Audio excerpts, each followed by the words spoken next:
بسم الله الرحمن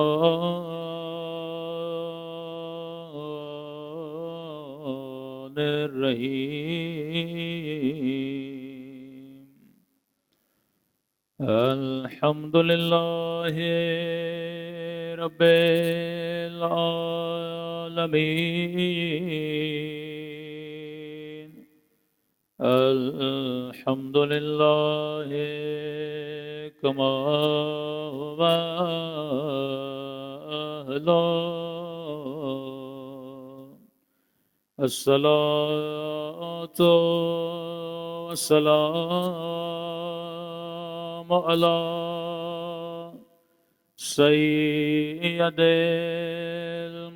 المرسلين وخاتم النبيين أبي القاسم محمد اللهم صل على محمد وعلى آله الطيبين الطاهرين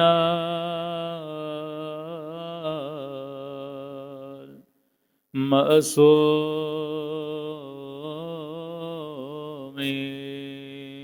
سب مل کے دعا امام زمان. اللہم کل ولیک حجت ابن الحسن صلواتک علیہ وعلى آبائه في هذه الساعة وفي كل وليا وحافظا وقائدا ودليلا حتى تسكنه أرضك وتمتعه فيها طويلا برحمتك يا أرحم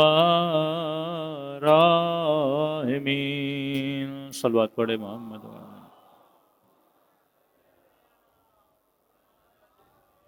بسم اللہ الرحمن الرحیم. رب اشرح لی صدری ویسر لی امری واحلل عقدۃ من لسانی یفقهوا قولی.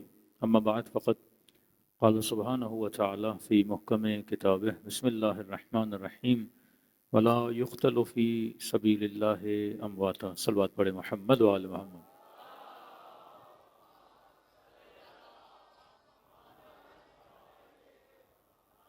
ارشاد پروردگار عالم ہے کہ ولا تقولوا لمن یقتل فی سبیل اللہ امواتا. کبھی بھی اس انسان کو مردہ نہ کہو جو اللہ کی راہ میں مارا گیا. تو جو اللہ کے راہ کے مسافر ہوتے ہیں خدا ہمیشہ انہیں زندہ رکھتا ہے. جس طرح خداوند متعال نے آج تک ذکر ابا عبداللہ الحسین کو کیا رکھا؟ زندہ رکھا. تو عجب ہے کہ تاریخ جب آپ پڑھتے ہیں تو 1400 سال پہلے امام حسین نے اسلام کو زندہ کیا، نام اسلام کو زندہ کیا، کیونکہ اگر حسین نہ ہوتے تو اسلام باقی نہ رہتا.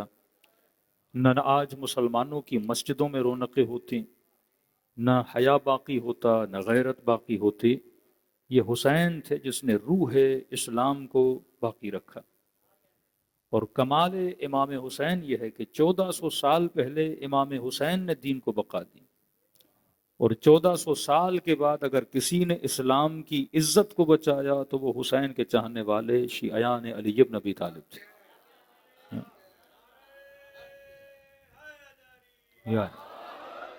آج دین کی عزت کو کون بچا رہا ہے؟ آج اسلام کی عزت کو کون بچا رہا ہے؟ شیعیان حیدر کرار بچا رہے ہیں. کہ میں نے کسی جگہ پہ مزاحن کہا تھا کہ اسرائیل پہ جتنے میزائل گرے، اگر خدا میزائلوں کو سخن کی طاقت دیتا، بولنے کی اجازت دیتا، اور مسلمان کو توفیق دیتا کہ وہ ان سے پوچھ لیں، اور صرف اتنا پوچھتے کہ میزائلوں بتاؤ تمہارا عقیدہ کیا ہے، تو میں نے کہا سارے کے سارے میزائل کہتے کہ ہم جن زمینوں سے آ رہے ہیں وہ علی ولی اللہ کے ماننے والے ہیں. ہاں؟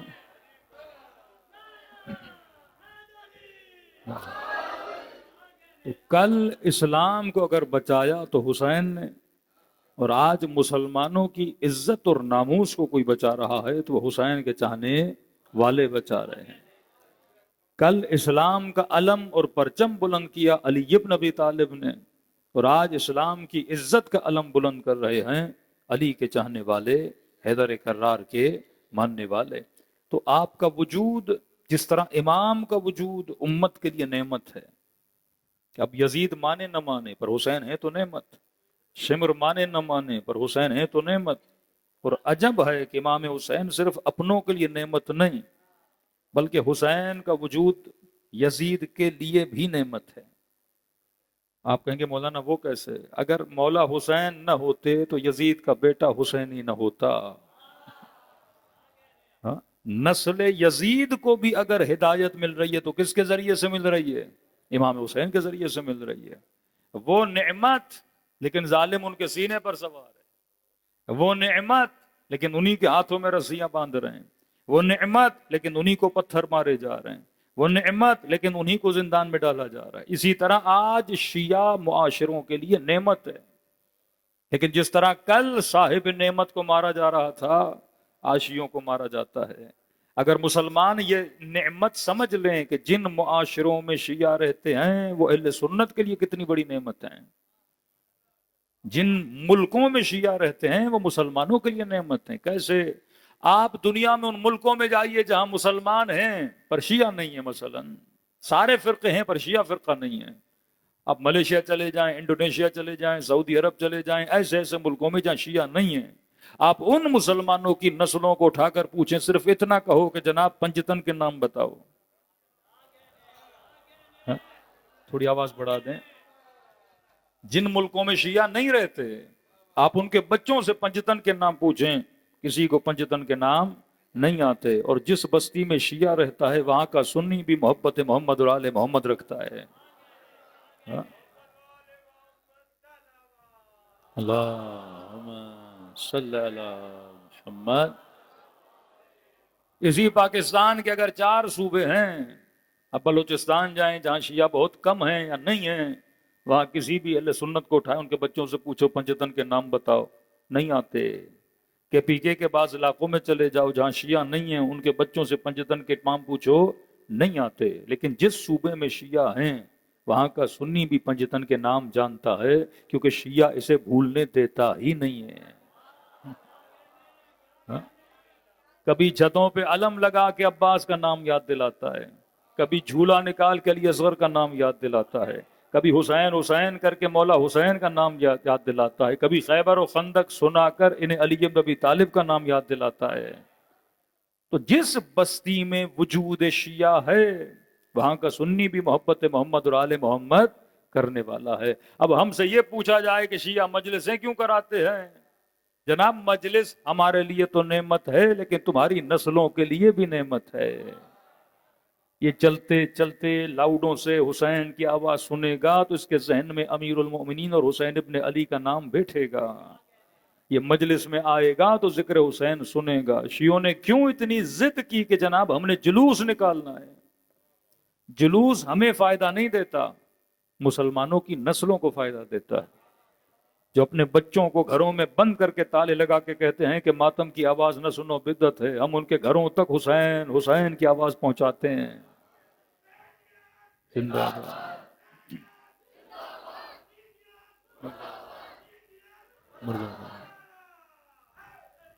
یا پانی کسی کو بولتے ہیں رکھ لیں، صلوات پڑھے محمد و آل محمد.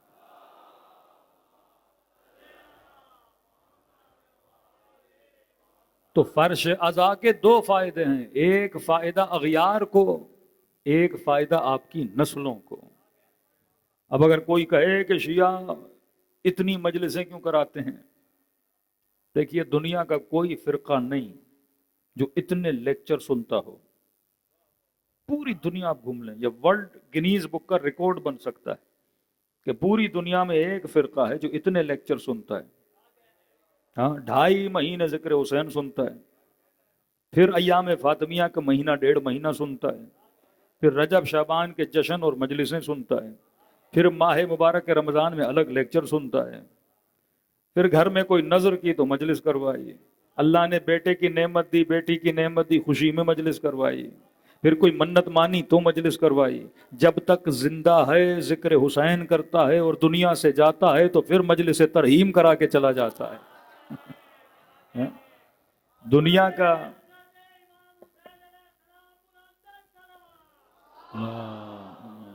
صلی اللہ محمد، دنیا کا کوئی مکتب نہیں جو اتنے لیکچر سنتا ہو جو امام حسین کے نام پہ شیعہ سنتے ہیں۔ تو ظاہر ہے وہاں سے چیخ و پکار تو ہوتی ہے کہ جناب یہ پورا سال ہی مجلسیں کرتے ہیں، کبھی جلوس، کبھی مجلس، کبھی ماتم، کبھی جشن، سب کچھ۔ تو ذہن میں ایک سوال بنتا ہے کہ شیعوں کو مجلس سے ملتا کیا ہے؟ اب مجلسیں فری میں بھی تو نہیں ہوتی نا، خرچہ بھی تو ہوتا ہے۔ تو کہتے ہیں عجیب لوگ ہیں، لاکھوں لوٹاتے ہیں امام حسین کے ذکر پہ، کسی اندازے کے مطابق 4-5 ارب روپیہ یہ قوم ذکر حسین پہ لگاتی ہے صرف 2 مہینوں میں۔ تو کسی نے کہا جناب اچھا نہیں تھا یہ پیسے کسی ہاسپٹل پہ لگا دیتے، اچھا نہیں تھا کسی یتیم خانے پہ لگا دیتے، اچھا نہیں تھا آپ ایک مجلس پہ 3-3 لاکھ خرچہ کرتے ہو، غریب خواتین ہیں، گھروں میں راشن نہیں ہے، آپ راشن بانٹ دیتے۔ اب اعتراض وہ کرے گا جسے مجلس کی پہچان نہیں ہے۔ میں نے کہا دنیا کا مشکل ترین کام ہے اور آسان ترین کام کیا ہے؟ دنیا کا آسان ترین کام ہے بلڈنگ بنانا۔ پیسہ ہو، مال ہو، دولت ہو، آرکیٹیکٹ ہو، لاؤ نقشہ بناؤ، بلڈنگیں کھڑی کر دو۔ یورپ نے بڑی بلڈنگیں کھڑی کی، ویسٹرن ورلڈ نے بڑی بلڈنگیں کھڑی کی، اسرائیل جتنی بڑی بلڈنگیں شاید کوئی کھڑی نہ کر سکے۔ دنیا کا آسان ترین کام ہے بلڈنگ بنانا، اور دنیا کا مشکل ترین کام ہے انسان بنانا۔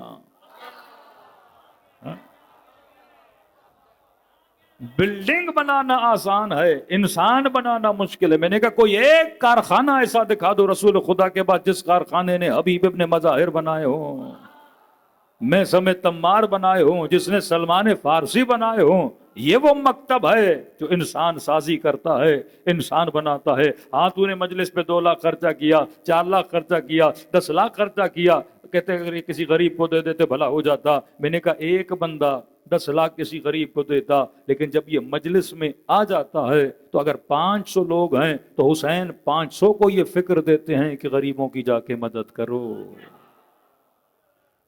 500 انسان جب فکر بن جاتی ہے پھر پورا معاشرہ غریب کی مدد کرنے پہ لگ جاتا ہے، یتیم پرور بن جاتا ہے۔ اس کی سب سے بڑی دلیل یہ ہے وہ معاشرے جن کے یہاں نماز تھی، حج تھا، زکوٰۃ تھا، عمرہ تھا، خیر و خیرات تھا، سب کچھ ہونے کے باوجود وہ معاشرے بہادر لیڈر پیدا نہ کر سکے۔ 40 سے زیادہ مسلمان ملک ہیں لیکن ایک لیڈر بہادر نہیں۔ پیٹرول ہے، بم ہیں، میزائل ہیں، بندوقیں ہیں، جاہو حشم ہے، بہادری نہیں ہے۔ اسرائیل کے سامنے جس طرح غبارے سے ہوا نکل جاتی ہے، اسی طرح ٹرمپ کے ایک فون سے ان کی ہوائیں نکل جاتی ہیں۔ 40 سے زیادہ ملک ہیں، بہادر لیڈر پیدا نہ کر سکے۔ میں نے کہا ذرا ان کو سوچنا چاہیے، نماز تو پڑھ رہا تھا، بہادر مسلم بہادر ہے، لیڈر بہادر نہیں بنا پا رہا۔ میں نے کہا نماز تو پڑھ رہا تھا، بہادر لیڈر نہ بنا سکا، روزہ رکھ رہا تھا، بہادر لیڈر نہ بنا سکا، حج و عمرے پہ جا رہا تھا، بہادر لیڈر نہ بنا سکا، تراویحاں پڑھ رہا تھا، بہادر لیڈر نہ بنا سکا، خیر و خیرات کر رہا تھا، بہادر لیڈر نہ بنا سکا۔ اب شیعہ معاشرہ بھی یہ سارے کام کرتا تھا، شیعہ بھی حج پہ جاتا ہے، شیعہ بھی عمرہ کرتا ہے، شیعہ بھی خیر و خیرات کرتا ہے، شیعہ بھی صوم و صلات کا پابند ہے، لیکن کیا تھا میرے پاس کہ میں بہادر بنا سکا اور تو نہ بنا سکا؟ میں نے کہا تیرے پاس سب کچھ تھا پر فرش عزا حسین ابن علی نہیں تھا۔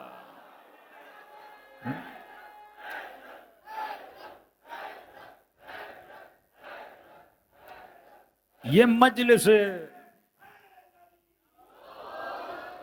مجلس ابا عبداللہ ہے. اللہم صلی علی محمد.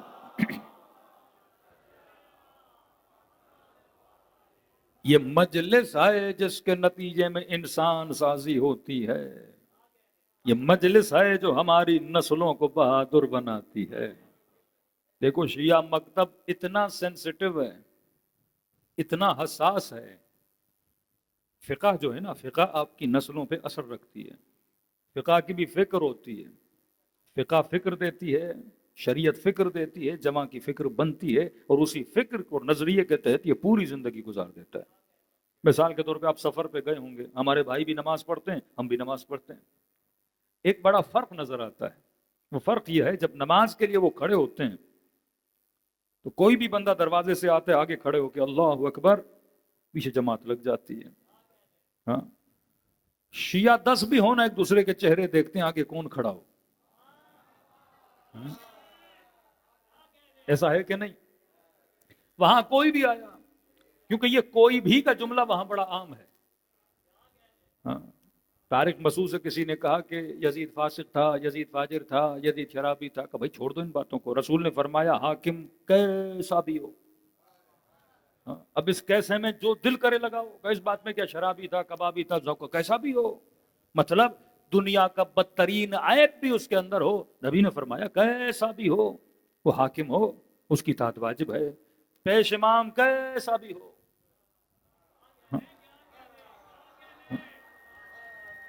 کوئی شرط نہیں ہے. اگر میں وہ چیزیں کیسے میں آ جاؤں تو ممبر سے ہم پڑھ بھی نہیں سکتے کہ کیسا ہو.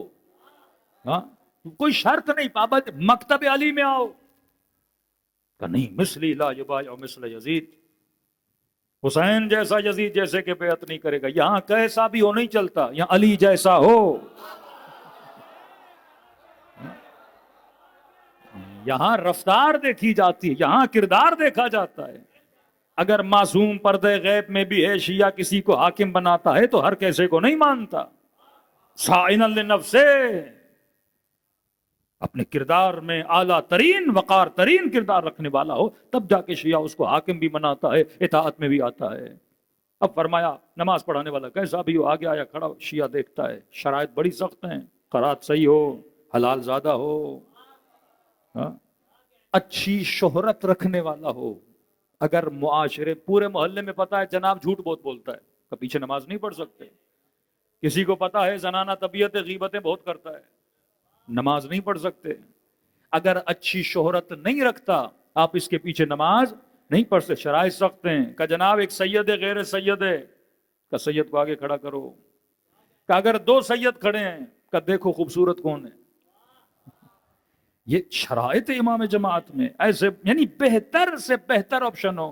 اب کوئی مولا علی سے پوچھے کہ مولا 2 منٹ کی نماز ہے، اتنی سختی، حلالی ہو، فلاں ہو، فلاں ہو، فلاں ہو، یہ ساری شرائط پائی جائیں، 10 لوگ کھڑے ہو، دیکھو تم 10 میں جو سب سے بہتر ہو اسے آگے کھڑا کرو. مولا اتنی سخت شرائط کیوں ہے؟ یہ تو نماز پڑھائے گا، اس نے نہ خطبہ دینا ہے، نہ درس دینی ہے، نہ مجلس دینی ہے، نہ لوگوں سے بات کرنی ہے، پیٹ دکھا کے کھڑا ہے. امیر المومنین کی آواز آئے گی، فرمایا شیعوں میں تمہارا ذہن صحیح بنانا چاہتا ہوں، میں 2 منٹ کے لیے کسی فاسق کو تمہارا امام بننے کی اجازت نہیں دے سکتا.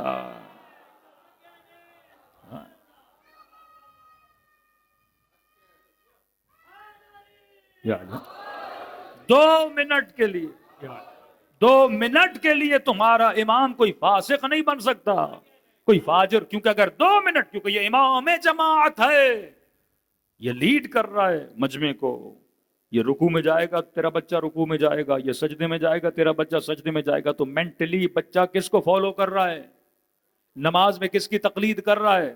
پیش امام کی. وہ حرکت کرتا ہے، یہ پیچھے والا حرکت کرتا ہے، مطلب اس کو گائیڈنس مل رہی ہے. اب یہ دیکھے گا نا میں کس کے پیچھے چل رہا ہوں، تو اس نے بہتر سے بہتر کا کیا کرنا ہے؟ انتخاب کرنا ہے. تو یہ نہ کہو شیعہ مجلسوں پہ خرچہ کرتے ہیں. اگر کوئی پوچھے نا کہ جناب تم مجلسوں پہ اتنا خرچہ کیوں کرتے ہو، تو جواب ٹکا کے دیا کرو، جناب ہم مجلسوں پہ خرچہ نہیں کرتے، ہم اپنی نسلوں پہ خرچہ کرتے ہیں.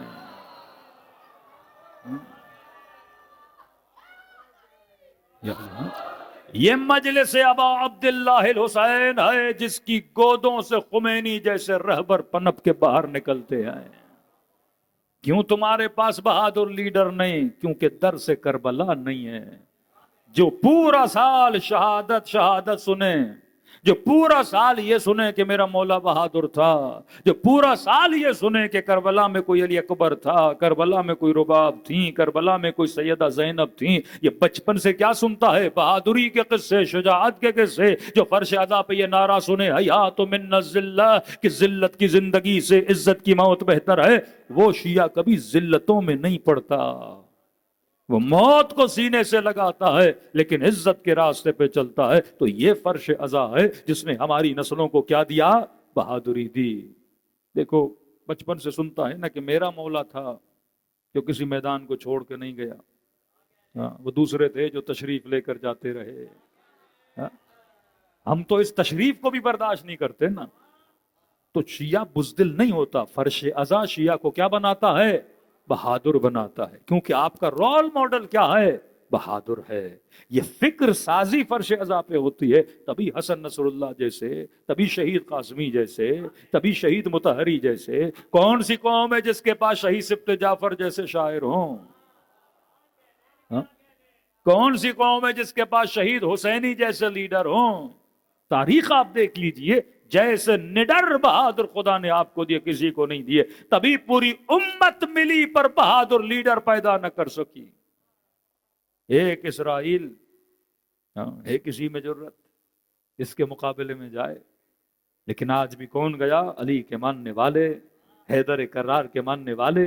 یہ بہادری یا ایران سے آتی ہے یا یمن سے آتی ہے یا عراق سے آتی ہے یا لبنان سے آتی ہے، سب کو دیکھو گے کس کے ماننے والے ہیں؟ حسین اور علی کے ماننے والے ہیں۔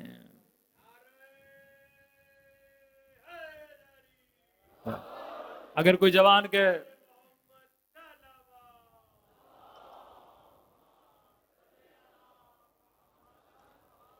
جوان کے مولانا حماس بھی تو لڑ رہی ہے، تو میں نے کہا حماس کو حماسہ کس نے دیا؟ وہ بھی شیعیان اہل بیت علیہ السلام، تو سارے میزائل کس کے ہیں؟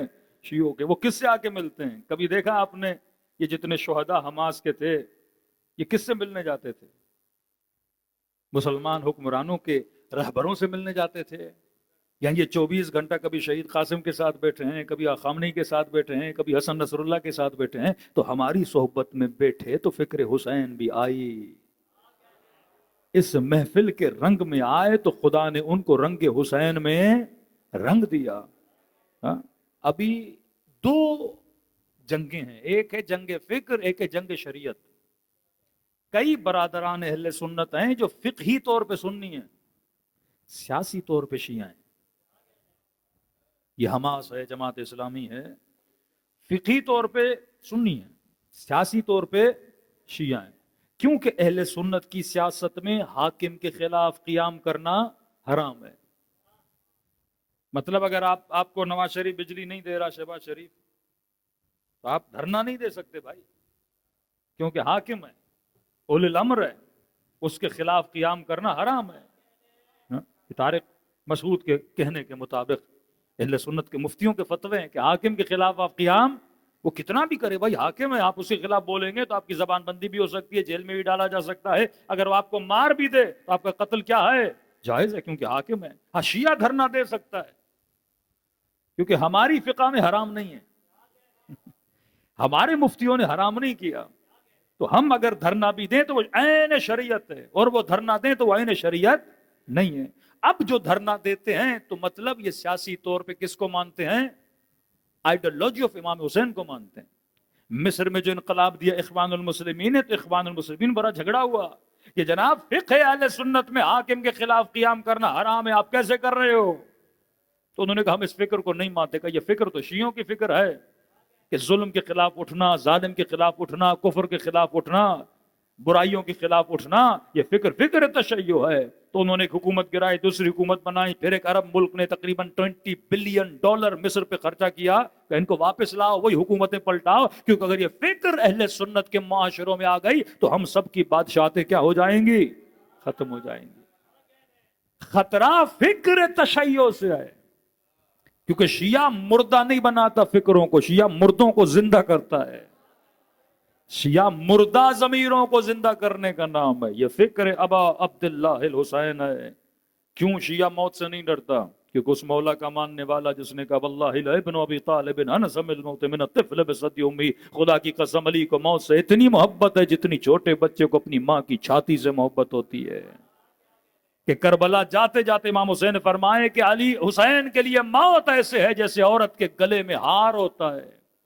فرمائے موت کا ہار ہم اہل بیت تو گلے میں لے کر چلتے ہیں، کیونکہ موت کا خوف وہ رکھے جس کو رب کی ملاقات کا خوف ہو.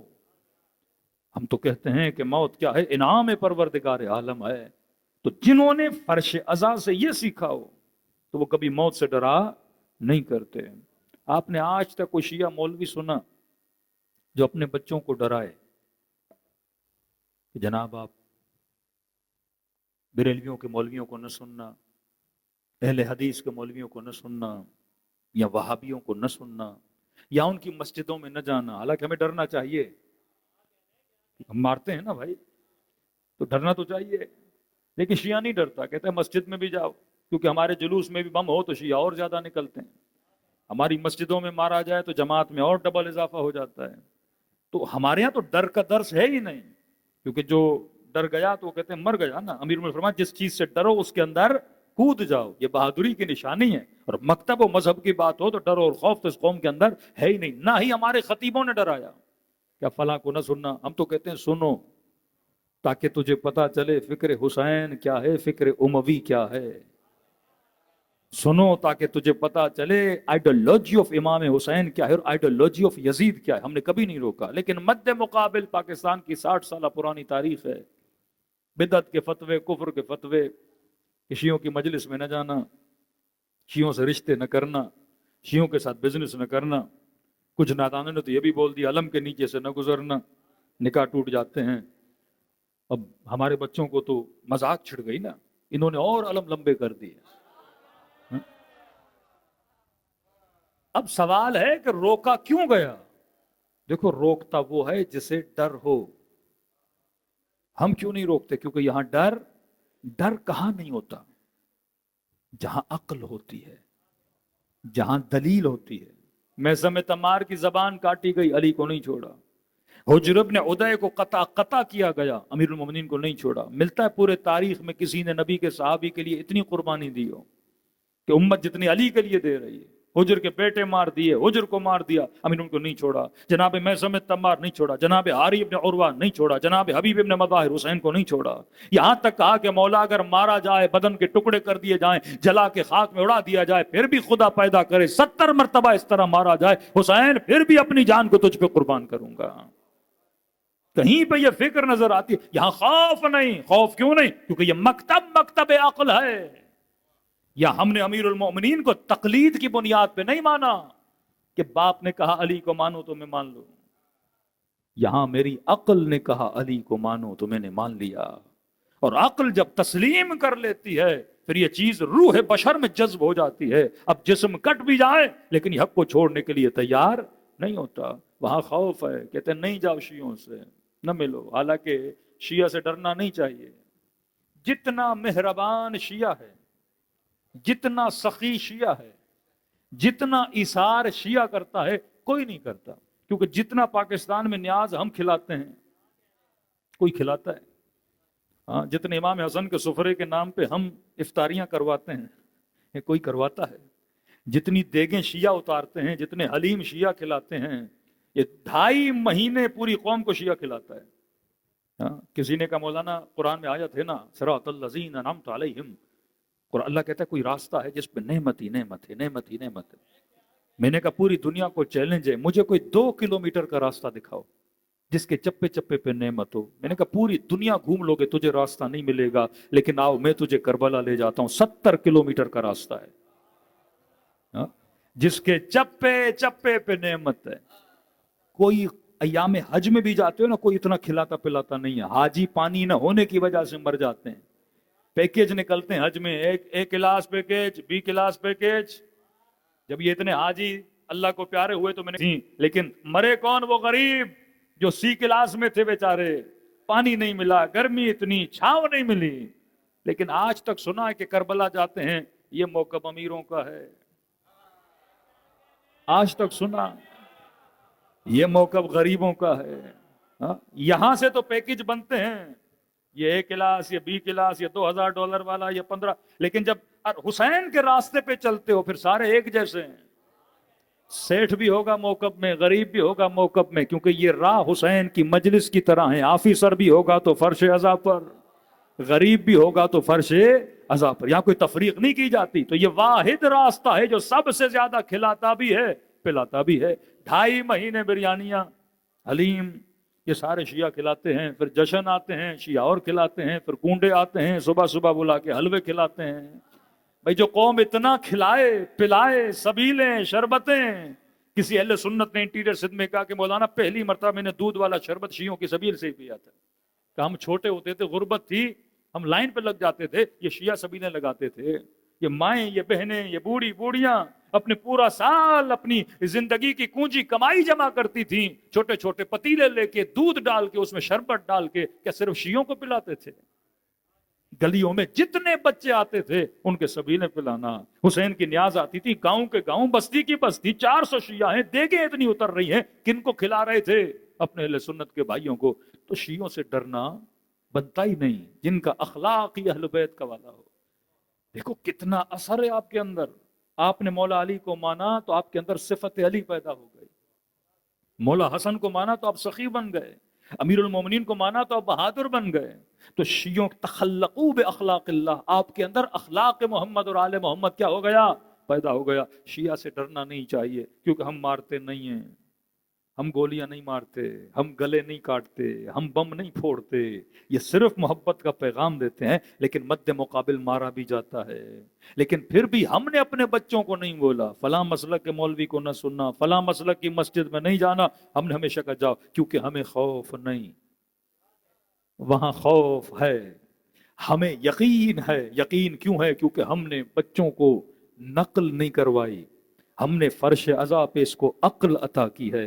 ہمیں اتنا یقین کامل ہے اگر یہ کہیں چلا بھی گیا، جب واپس آئے گا تو اکیلا نہیں آئے گا، 3-4 کو علی والا بنا کر ہی لائے گا.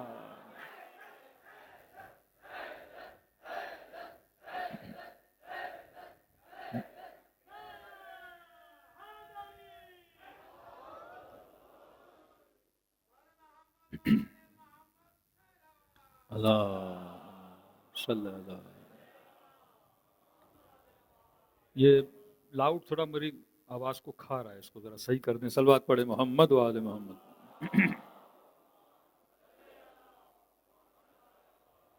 تو یہ فرش عزا امام حسین ہے جس نے ہمیں سخی بھی بنایا، جس نے ہمیں بہادر بھی بنایا، جس نے ہمیں شہادت پرور اور شہید پرور بھی بنایا. یہ فرش عزا تھا جس نے نسلوں کو کیا دیا؟ عقل دی. علی امام عقل ہے. دیکھو خدا نے سب کی فطرت میں ایک چیز رکھی ہے، ہندو ہو، کرسچن ہو، مسیحی ہو، یہودی ہو، کچھ چیزیں بلٹن ہیں ہمارے اندر. مطلب اللہ نے پیدا کیا نا، ایک سافٹ ویئر ڈال دیا. آپ موبائل لیتے ہو، یہ اینڈرائڈ ہے، یہ آئی او ایس ہے، اب اس کے اندر بلٹن ہے، پھر اس کو اپڈیٹ کرنا پڑتا ہے. تو اللہ سافٹ ویئر دیتا ہے، پھر مجلس حسین میں اس کو آ کے ہم اپڈیٹ کرتے ہیں. ہاں؟ ہر سال ہمارے سافٹ ویئر یہ دوسرا اپڈیٹ ہے، وہ اپڈیٹ نہیں سمجھیے گا، پاکستان میں کیا جاتا ہے. یہاں حسین سافٹ ویئر اپڈیٹ کرتے ہیں، اور اپڈیٹ کر کے کسی کو حر بناتے ہیں، کسی کو حبیب ابن مظاہر بناتے ہیں. یہاں کے سافٹ ویئر کسی کو منافق نہیں بناتے، یہاں مومن بنایا جاتا ہے، یہاں سچا بنایا جاتا ہے، یہاں راشنی بنایا جاتا، یہاں راہ حلال پہ چلنے والا بنایا جاتا ہے. آپ کے وجود میں خدا نے ایک صفت رکھی. بچہ ہے اسکول میں فیل بھی ہو گیا، کسی نے بولا جناب 50,000 دو، انٹر میں آپ کا A گریڈ آ جائے گا. بھاگ دوڑ کرے گا، کہیں سے 50,000 ارینج کروں مجھے A گریڈ مل جائے. یہ A کے پیچھے کیوں ہے؟ فطرت کو کمال پسند ہے. یہ نہیں چاہتا کوئی مجھے معاشرے میں بولے فیل ہو گیا. عزت دار بننا چاہتا ہے نا. فطرت کمال کی عاشق ہے. فطرت کہتی ہے مجھے اچھے سے اچھا لقب ملے. مولا فرماتے کسی کنجوس کو بھی کہو گے نا سخی ہو تو وہ سخی بن جاتا ہے. کیونکہ فطرت کو اچھا لگتا ہے مجھے کیا بولا جائے، سخی بولا جائے. جس طرح ٹی وی پہ ان صاحب نے کہا نا کہ وہ میدان سے بھاگ گئے تھے تو وہ سامنے والے کو اچھا نہیں لگ رہا تھا. فطرت ہے نا، فطرت کو شجاعت اچھی لگتی ہے. اب اسے پتا بھی ہے بھاگے تو ہیں، تو کہہ رہے نہیں آپ توہین کر رہے ہو، آپ توہین کر رہے ہو. کہ بھائی میں کیا کہوں، بھاگے تھے. کہ نہیں آپ تھوڑا اچھا لفظ استعمال کریے. کہ پھر کہوں تشریف لے گئے، ہاں کہ یہ اچھا ہے. اس کا قصور نہیں، فطرت بول رہی ہے. فطرت کو کمال پسند ہے، فطرت کو زوال پسند نہیں ہے. فطرت ہمیشہ پاس ہونا چاہتی ہے، فطرت ہمیشہ کمال کو پسند کرتی ہے. کوئی گلوکار ہے، آپ رستے سے گزرے، اس کی آواز، اب گانا ہے سننا حرام ہے، آواز آئی، کسی ماں نے کہا مولانا بیٹا گلوکار کو سنتا ہے گھر میں آ کے تعریفیں کرے، آواز بڑی اچھی ہے. میں نے کہا مسئلہ اس کی فطرت کا ہے. اب اچھی آواز سنی ہے تو وہ تعریف ہی کرے گا نا، وہ سریلی آواز کو بے سرا تو نہیں بولے گا. وہ آواز بھی اچھی ہے تبھی کہہ رہا آواز اچھی ہے. اب اس بدبخت کا قصور ہے کہ وہ آواز کو ذکر حسین میں استعمال نہیں کر رہا. مولا فرماتے امر آس، تعریف تو ہے امر آس کی نا. مولا فرمائے ایسا دماغ عرب میں کم پیدا ہوا ہے جیسا امر آس کا. کیس ہے، تیز ہے، ہوشیار ہے، سیاس ہے، جیتی ہوئی جنگ امیر المومنین کے ہاتھوں سے نکال دی. مولا فرماتے ایسا ایک علی کو مل جائے نا، علی 10 اپنے دے دیں. مولا کے لشکر میں صفین میں جتنے تھے کم عقل تھے. جیتی ہوئی جنگ علی کے ہاتھوں سے کیا ہو گئی، نکل گئی. مولا بار بار کہتے میں ناطق قرآن ہوں، یہ نو کے نیزہ پر جو ہے یہ ظاہر قرآن ہے. دھوکہ کھا گئے. امیر المومنین اشک روتے تھے لوگوں کی کم عقلی کی وجہ سے. پورے لشکر میں ایک مالک ہے، پورے لشکر میں انگلیوں پہ گننے والے علی بن ابی طالب کے عقل مند صحابی ہیں جن کو شیعت علی بن ابی طالب بولا جا سکتا ہے. تو فرمائے فطرت بشر میں کیا ہے، عشق کمال. کنجوس بھی ہوگا تعریف کرو سخی بن جائے گا. کوئی بندہ شکل کا برا بھی ہونا، آپ بولو آج بڑے خوبصورت لگ رہے ہو، خوش ہو جاتا ہے کہ جناب میری کیا کی جا رہی ہے تعریف کی. جوان کو بولا آج ہینڈسم لگ رہے ہو تو خوش ہو جاتا ہے، بھلے نہ ہو. لیکن انسان کو تعریف، انسان کو کمال کیا لگتا ہے، اچھا لگتا ہے. اب ہر بندے کو پتا ہے میں رنگ کا سانولا ہوں، لیکن ہر موبائل میں اسنیپ چیٹ ہے. بھائی کیوں کہ مولانا فوٹو بڑا اچھا آتا ہے. پتا بھی میں ایسا نہیں جیسا دکھ رہا ہوں، لیکن فطرت مجبور کرتی ہے کیونکہ انسان کو کمال پسند ہے. یہ جتنا باکمال دکھے گا اتنا اس کی فطرت کو اچھا لگے گا. بھائی سب سے زیادہ تو پاکستان میں مثالیں ہیں نا. آپ کے ملک کے وزیر اعظم کو پتا ہے میں دھاندلی سے آیا ہوں، پتا ہے میں صحیح جیت کے نہیں آیا، لیکن پھر بھی کرسی پہ بیٹھا ہے کیونکہ وزیر اعظم کا لقب ہر کسی کو اچھا لگتا ہے. فطرت عاشق کمال ہے. جھوٹا آؤں، جیت کے نہ آؤں، دھاندلی کر کے آؤں، لیکن وہ منصب مجھے چاہیے. میں نے کہا پوری پاکستان کی شیعہ تاریخ میں 1940 سے لے لیں ابھی 2025 چل رہے، ممبر پہ جتنے بھی خطیب آئے ایک بھی علامہ نہیں تھا. لیکن سب کو لقب دیا جاتا ہے علامہ علامہ علامہ. خمینی بھی آج تک علامہ نہیں بنے. آج تک کسی ایرانی قوم نے نہیں کہا علامہ. سیستانی کو آج تک کسی نے علامہ نہیں بولا. آغائے بہجت کو کسی نے علامہ نہیں بولا. آغائے جتنے بھی بڑے بڑے علماء علامہ نہیں بولتے. خطیبوں کو بھی پتا ہے ہم علامہ نہیں، لیکن آپ بولتے ہو خوشی تو ہوتی ہے نا، کیونکہ کمال ہر کسی کو کیا لگتا ہے، اچھا لگتا ہے. اندھوں میں کانا کیا ہوتا ہے، بادشاہ ہوتا ہے. ہمارے کیونکہ علم کی کمی ہے تو دو جملے جو بھی بول دے ہم کہتے ہیں علامہ صاحب، خطیب دہر. ابھی آپ کے سامنے آنے والے ہیں. یہ القابات جب دیے جاتے ہیں لوگ خوش ہوتے ہیں. پتا بھی ہے یہ صفت میرے اندر نہیں ہے. علامہ کون، علامہ طباطبائی. علامہ کون، علامہ مجلسی. علامہ کون، علامہ حسن زادہ عاملی. یہ علامہ تھے نا. علامہ جس نے کم از کم 50 سے 60 کتابیں لکھی ہوں. ہمارے یہاں 4 مجلسیں پڑھنے کا آدمی علامہ بن جاتا ہے. تو پاکستان میں جس طرح میٹرک پاس کرنا آسان ہے، اسی طرح علامہ بننا آسان ہے. جس طرح دھاندلی سے وزیر اعظم بننا آسان ہے. ہمارے ملک کا مزاج ہی ایسا ہے. 25 کروڑ لگا کے سینٹ کی سیٹ بھی جیت سکتے ہو آپ. یہاں ووٹ بھی نہ ہو وزیر اعظم بھی بن سکتے ہو. ملک کا مزاج ایسا ہے. لیکن لوگوں کو اچھا لگتا ہے کیونکہ فطرت کمال کو پسند کرتی ہے. اب اگر ہم علی کو نہیں چھوڑ رہے، اس فرش پہ آنے کے بعد کوئی فرش کو چھوڑ کے جاتا نہیں، کیونکہ فرش عزا اسے با کمال شخصیتیں دیتا ہے۔ امیر المومنین جس جوان کو مل گیا، یہ کیسے علی کو چھوڑے؟ سوشل میڈیا، انٹرنیٹ آپ کے سامنے، آپ ایک کلپ دکھائیے جس میں کوئی شیعہ جوان کھڑا ہو، کسی اہل سنت کے عالم کے پاس گیا ہو، جناب پہلے میں شیعہ تھا، اب الحمدللہ اللہ نے ہدایت دی ہے، اب آپ مجھے کلمہ پڑھائیے۔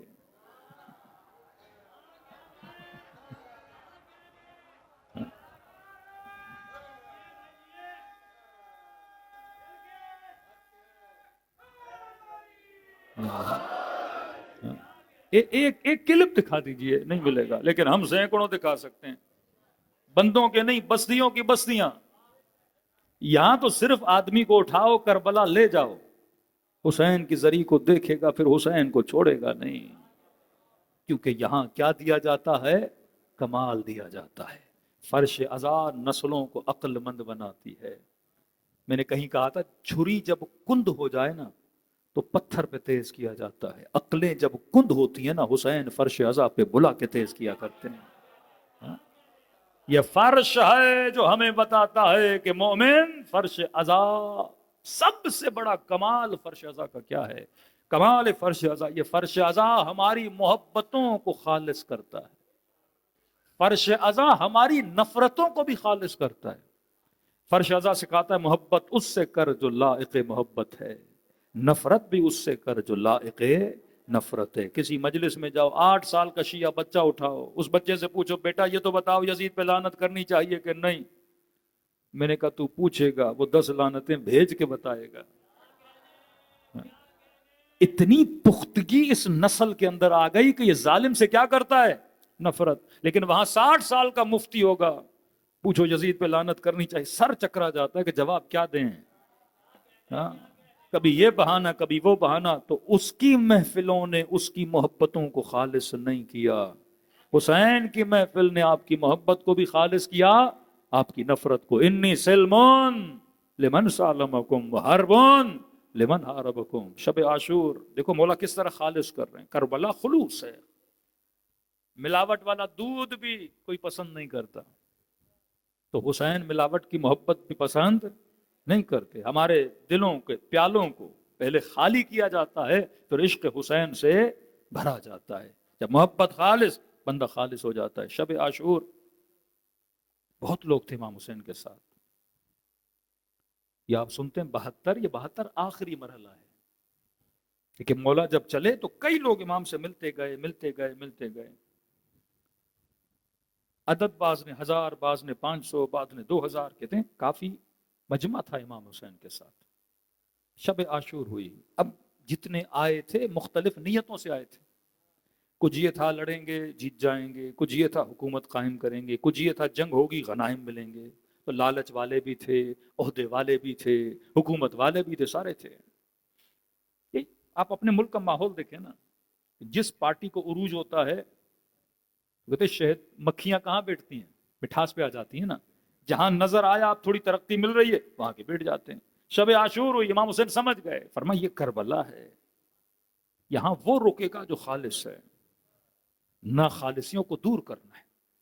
فرمایا میں نے اپنی بیعت کو اٹھا لیا، جس نے جانا ہے واپس چلا جائے، یہ جو لشکر کھڑا ہے اس کی دشمنی حسین کے ساتھ، میں نہیں چاہتا تم اپنی جانوں کو حسین کی وجہ سے خطرے میں ڈالو۔ یہاں تک آئے ابا عبداللہ الحسین تمہارا شکریہ ادا کرتے ہیں، جاؤ گے؟ کہتے سارا مجمع خاموش، کوئی دائیں دیکھے کوئی بائیں دیکھے، پر کوئی اٹھ ہی نہیں رہا۔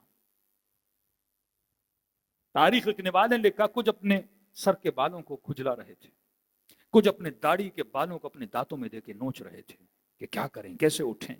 مولا سمجھ گئے، چہروں کو دیکھا، ہولیوں کو دیکھا، تیور کو دیکھا، سمجھ گئے۔ فرمایا چراغ کو بجھا دیا، کہ ہو سکتا ہے شرم آ رہی ہے اٹھنے میں چراغ بجھاتا ہوں، اندھیرا ہے، جس نے جانا ہے چلا جائے۔ کہتے ہیں 2 2 4 4 5 5 10 10 ہو کے اٹھتے گئے اٹھتے گئے اٹھتے گئے۔ جب امام نے محسوس کیا اب کوئی نہیں اٹھ رہا، تو امام نے پھر چراغ جلایا، اب جو خالص تھا وہ باقی رہا۔ یہ عجیب غربت امام حسین نے۔ فرمایا اے عباس، اگر تو بھی جانا چاہتا ہے اپنے بھائیوں کو لے کر جا.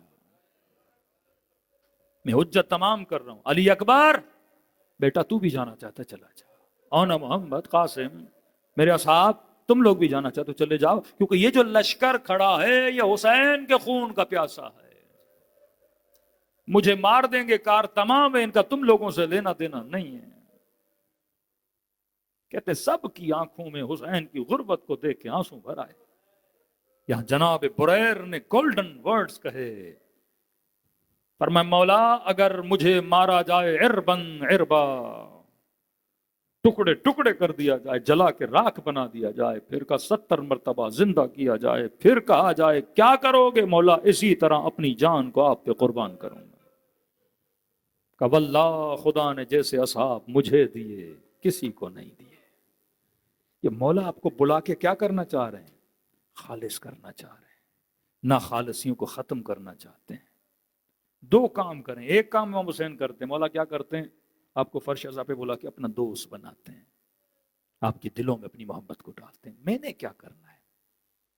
کہ تو بھی کسی کو تو لا جس کا ہاتھ حسین کے ہاتھ میں رکھ. یہ معاشرے میں اتنے جوان گھوم رہے ہیں, اتنے لوگ گھوم رہے ہیں, کسی کو محنت کر یار 10 منٹ ہماری مجلس میں آؤ, 15 منٹ آؤ, تھوڑا دیکھو مجلس میں ہوتا کیا ہے.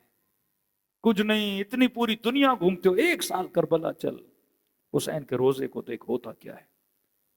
جتنوں کو میں جانتا ہوں جو اپنے اہل سنت کے بھائیوں کو بھی کربلا لے گئے نا, اس نے پھر کربلا چھوڑی نہیں ہے. دیکھو آپ کوئی اچھا کھانا بناتے ہیں نا, اب آپ کو پتا ہے کھانا بہت لذیذ ہے, اگلے کو ٹیسٹ کرواؤ گے تو اس کا ٹیسٹ ڈیولپ ہوگا نا. جب ٹیسٹ ڈیولپ ہو 4 کو بتائے گا, 5 کو بتائے گا, پورے شہر میں مشہور ہو جائے گا بھائی یہ ڈش بہت لذیذ ہے. کیسے مارکیٹنگ ہوگی؟ جب تک فرش عزا پہ لاؤ گے نہیں, حسین کو دیکھے گا نہیں, حسین کے کلام کو چکھے گا نہیں, غم حسین کو محسوس کرے گا نہیں, کیسے عاشق حسین بنے؟ کہ لاؤ لوگوں کو, لوگوں کا ہاتھ حسین کے ہاتھ میں رکھو. یہ تمہارا کام ہے. جس طرح امام نے جناب زہیر کو اپنے لشکر میں لایا, وہب کو اپنے لشکر میں لایا, ہور کو اپنے لشکر میں لایا, وہ لاتے تھے, خط لکھتے تھے. ابن سعد کے ساتھ 3 ملاقاتیں کی امام حسین نے کہ کچھ کر کے اس کو اپنے لشکر میں لاؤں. واقعہ اس کا لمبا ہے. ایک عراقی کا واقعہ سنیں. کہتا ہے مولا حسین کی مشی شروع ہوئی 40 امام حسین. تو کہتا ہے ایک جوان تھا, بڑا بے راہ روی میں تھا. ایسے میں نے کہا ہم شیعوں کی مشی ہے, کربلا جا رہے ہیں, چل. اس نے کہا بھائی اتنی گرمی میں کون چلے گا, میں ایسی روم سے نہیں نکلتا, 50 ڈگری کی گرمی پاؤں میں چھالے, کون چلے گا؟ کہ آدھا گھنٹہ چل کے تو دیکھ. کہ نہیں بھائی مجھے نہیں چلنا. بڑا اصرار کیا, بڑا سمجھایا, بڑی فضیلتیں بتائیں, لیکن مجھے نہیں چلنا, میں گرمی میں نہیں چلوں. اب یہ دوست جانتا تھا یہ کھانے پینے کا شوقین ہے, تو اسے کہا دیکھ تجھے کھانا بڑا پسند ہے. کہاں بھائی؟ کا موقع پہ کھانا بڑا اچھا ملتا ہے, کہیں پہ چرغا, کہیں پہ مرغا, کہیں پہ شربت, کہیں پہ حلوہ. کا ایسا کھانا تجھے کہیں نہیں ملے گا, اتنی چوائس ہے وہاں پہ, چل تو صحیح. اس نے کہا یقیناً اتنا کھانا کہاں, کہ ادھر بھی موقف, ادھر بھی موقف, ادھر بھی کھانا, ادھر بھی کھانا. اس نے کہا ٹھیک ہے ایسا چلتا ہوں, لیکن 2-3 گھنٹے سے زیادہ نہیں چلوں گا. کہا نہیں تو کھا پی کے پیٹ بھر کے تو واپس آ جانا. پوری کوشش اسے کس سے ملا ہے؟ حسین کی راہ ملا ہے. آپ اس کو پانی میں اتارو, تیرنا اسے حسین سکھا دیں گے. آپ صرف اس جماع کو, ان نسلوں کو فرش عزا پہ لاؤ, پھر دیکھو امام حسین یہ شیعت کیسے بڑھی. اسی طرح ہاتھ ملاتے گئے, مجمع بڑھتا گیا. کہ اس کو لایا, کبھی اس موقف سے کباب کھائے, کبھی اس موقف سے کھائے, کبھی اس موقف سے کھائے, کبھی ایک شربت پیے, کبھی دوسرا شربت پیے. کبھی یہاں تو بڑے مزے ہیں. کہ آیا تھا 2 گھنٹے کے لیے, لیکن شام ہو گئی, رات ہو گئی. کبھی رات کا کھانا کا فلاں موقف میں چلتے, وہاں بڑا اچھا ملتا ہے. کہ اس کو اسی موقف میں لے گیا, پتا تھا یہ ریگولر آنے والا تھا. کہ اس نے خوب کھانا کھایا, کہ دیکھا پیٹ بھی بھر گیا ہے, ماحول بڑا اچھا ہے, اب میں واپس جاؤں. پھر صبح ہوگی, گرمی بہت. اس نے کہا دیکھ اتنا سفر کیا ہے, تو رات بھی رک جا, موقف میں ایسی چل رہا ہے, کس گرمی میں جاؤ گے ہب سے, صبح میں چھوڑ. کہ نہیں مجھے جانا ہے. کہ دیکھ اس موقف پہ ناشتہ بڑا اچھا ملتا ہے. کہ اگر ناشتہ اچھا ہے تو میں رک جاتا ہوں. یہ رک گیا وہاں پہ. کہ ٹھنڈی ہوا, موقف ٹھنڈا, کمبل ومبل اوڑھ کے یہ سو گیا. یہ جو آیا تھا, کہتے آدھی رات کو میرے کانوں میں آواز آئی, اٹھو اٹھو. آنکھ کھلی, مجھے کیوں اٹھایا جا رہا ہے, کیا ہوا؟ کہ جلدی اٹھو, موقب میں امام حسین آنے والے ہیں, ابا عبداللہ الحسین آنے والے ہیں. کہتا فوراً اٹھ کے بیٹھا, میں نے دیکھا امام حسین تشریف فرما ہوئے, ساتھ میں حضرت عباس علمدار ہیں. کہ یہ تھکے ہوئے ٹوٹے ہوئے زائر جو سو رہے تھے, کچھ کو ہوش ہی نہیں تھا تھکاوٹ کی وجہ سے. کہہ رہا میں نے دیکھا امام حسین ایک ایک کے چہرے سے کمبل ہٹاتے ہیں اور کہتے ہیں عباس اس کا نام بھی لکھو, یہ میری کربلا آیا تھا. کہتے کسی کی چادر ہٹاتے ہیں, اس کا نام بھی لکھو, اس کا نام بھی لکھو. لکھتے گئے. کہتا میں شرم سے ڈوب رہا تھا کہ جب مجھ پہ پہنچیں گے تو میں کیا کہوں گا, میں کھانا کھانے آیا تھا. کہتے بڑی کوشش کی کہ ابا عبداللہ الحسین کی نگاہ مجھ پہ نہ پڑے, لیکن بالآخر مجھ تک پہنچ گئے اور مسکرا کر مجھے دیکھا. میں نے سر جھکا کر کہا کہ ابا عبداللہ میں چلنے نہیں آیا تھا یہاں, میں کھانے کھانے آیا تھا, تو میں جانتا ہوں میرا نام تو لکھا نہیں جائے گا. کہ مسکرا کر مجھے دیکھا اور کہا عباس اس کا نام بھی لکھو, آیا تو تھا. کہتا یہ کہا اور اچانک میری آنکھ کھلی, صبح کی اذان ہو رہی تھی. میں نے دیکھا میں خواب دیکھ رہا ہوں. میرے دوست نے کہا بڑے جلدی اٹھ کے نماز پڑھ, ابھی ناشتہ کر, پھر میں تجھے چھوڑنے چلتا ہوں. میں نے کہا کہاں چھوڑنے چلتے ہو؟ میں نے اب کربلا حسین جانا ہے. کہ خرید لیا تیرے مولا نے مجھے, یہ نہیں دیکھتے تو کیا کرنے گیا تھا, بس اس راہ پہ چلتے ہو, تیرا نام اپنی فہرست میں لکھ دیتے ہیں. تبھی فرما یہ خود مجلس رزق ہے, گریا رزق ہے, ماتم رزق ہے. یہ ہر کسی کو نہیں ملتا, یہ اسے ملتا ہے جسے وہ چاہتے ہیں بلایا جائے. اب مجلس حسین سفرے ابا عبداللہ ہے, سفرہ ہے. سفرے پہ لاکھوں طعام پڑے ہیں. ابھی آپ کی مرضی, آپ کیا اٹھا کے جاتے ہو؟ یہاں سے نماز اٹھاتے ہو, اخلاق اٹھاتے ہو, سخاوت اٹھاتے ہو, حسن خلق اٹھاتے ہو, نیکی اٹھاتے ہو. یہ ساری کربلا آپ کے سامنے. مولا فرماتے یہاں سے جو اٹھانا ہے اٹھا لے, یہ سخاوت کا دروازہ ہے, یہ شجاعت کا دروازہ ہے. جو اتنے عزیز اور عزت دار ہوں, جن کو رسول اپنے کاندھوں پہ سوار کریں, جن کے ہونٹوں کو مصطفیٰ بوسے دیں, جن کو جنت کے جوانوں کا سردار بولا جائے. کتنی عزت کی امت نے حسین کی, سینے پہ سوار ہو گیا بدبخت. مولا نے فرمایا اگر مارا ہے تو مارتے, لیکن گھوڑے کیوں دوڑا ہے میرے بابا کے بدن پہ؟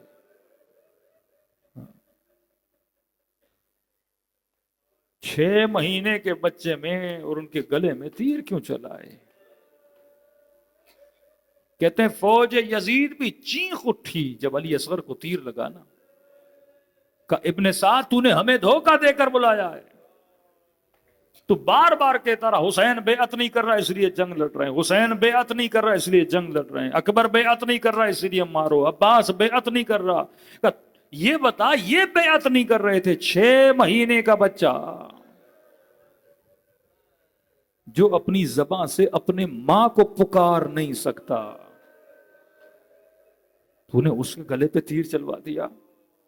کہ تو دھوکہ دو کر لایا. حسین انسان کو راہ راست پہ لاتے ہیں, اور کامیاب ہوا, سمجھ گیا یزید کے دھوکے کو, لشکر حسین میں گیا. اب کتنی فضیلت ہے آپ کی کہ چھٹے امام فرمائے ہم دعا کرتے ہیں ان نسلوں کے لیے جنہوں نے ہمارے نام کو زندہ رکھا.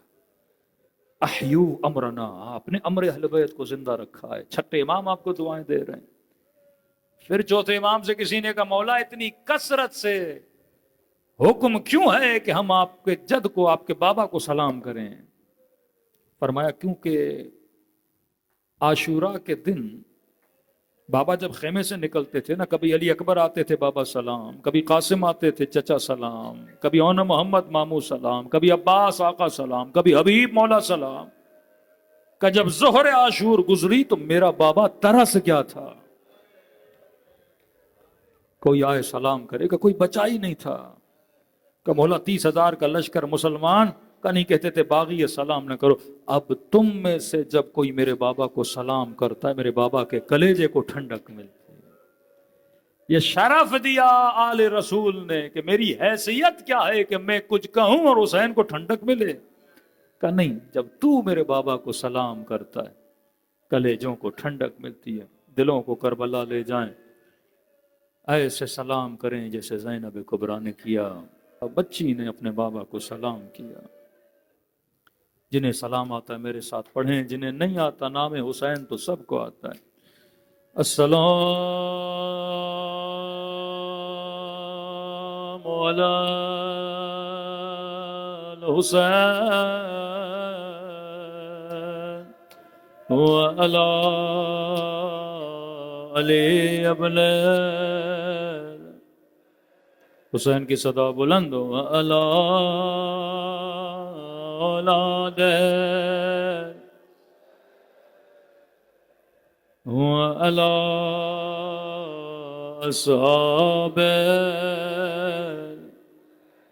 سب مل کے السلام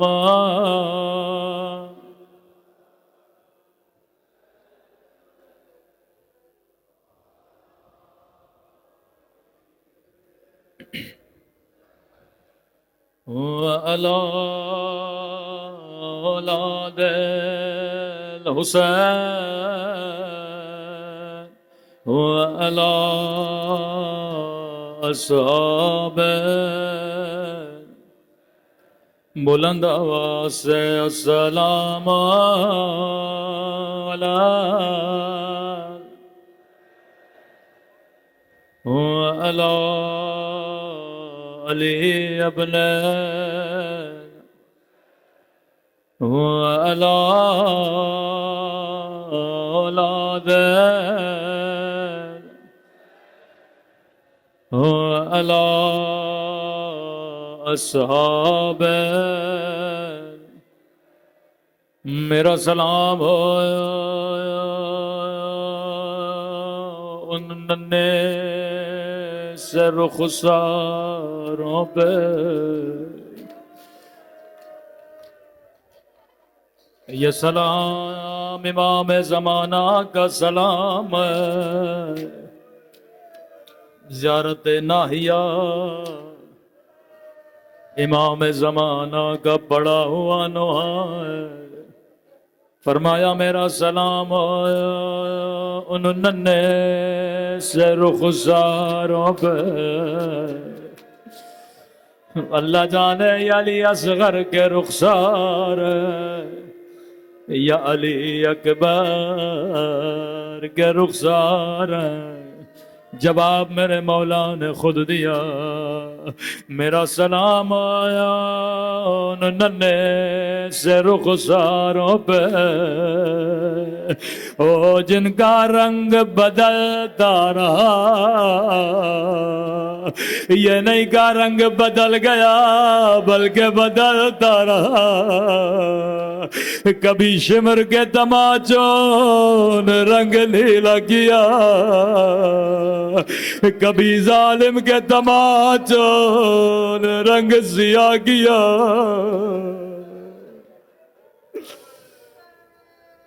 تبھی فرمایا شیعو جب جب ٹھنڈا پانی پیو میری سکینہ کو یاد کیا کرو، ایک ایک گھونٹ کے لیے میری بچی کو تماچے مارے گئے۔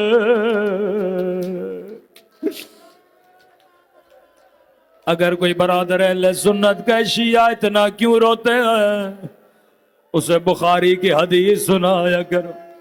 رسول خدا فرماتے مسلمانوں، اگر حیوان کو بھی مارنا ہو اس کے بدن پہ مارنا، لیکن کبھی اس کے چہرے پہ نہ مارا کرو، حیوانوں کے چہروں کا بھی احترام کیا کرو۔ میرے چوتھے امام فرماتے ہیں بچی کو اتنے تماچے مارے کہ چہرے کی رنگت بدل گئے۔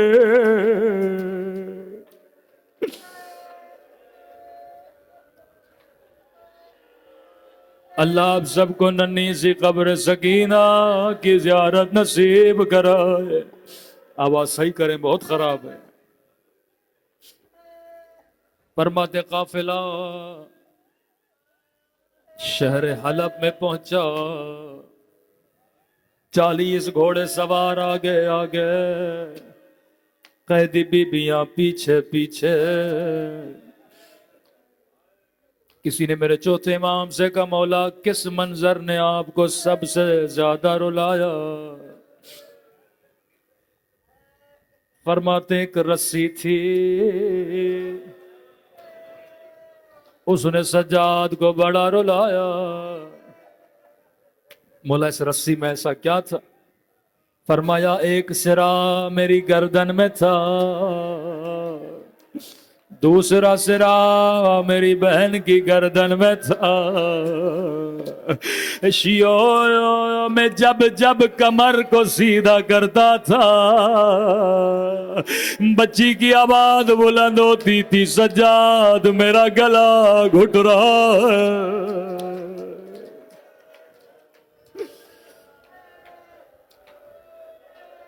فرمایا رسی سے زیادہ اس منظر نے مجھے بڑا رلایا۔ فرمایا یزید لعین دربار میں آیا، شمر سے پوچھنے لگا مجھے بتاؤ یہ کون ہے؟ یہ لعین ایک ایک بی بی کی طرف اشارہ کرتا تھا، کبھی کہتا تھا یہ حسین کی بہن ہے، یہ علی کی بیٹی ہے۔ میں کہوں یزید تو اندھا ہو جاتا، کبھی علی کی بیٹیوں کو نہ دیکھتا۔ لعین کی نگاہ جا کے ایک بچی پہ رک گئے، بچی سے کہا بچی بتا تیرا نام کیا ہے؟ روایت کے جملے بڑے سخت ہیں، سیدو مجھے معاف کر دینا۔ پہلا سوال کیا بچی بتا تیرا نام کیا ہے؟ راوی کہتا ہے بچی کے ہونٹ ہلے پر آواز نہیں نکلے۔ دوبارہ کا بتا تیرا نام کیا ہے؟ کہ بچی کے ہونٹ ہلے پر آواز نہیں نکلے۔ تیسری مرتبہ کا مجھے جواب کیوں نہیں دیتے؟ امام سجاد نے کہا لعین بچی بتا تو رہی ہے لیکن گردن کی رسی بڑی تنگ ہے، بچی کی آواز کیسے نکلے؟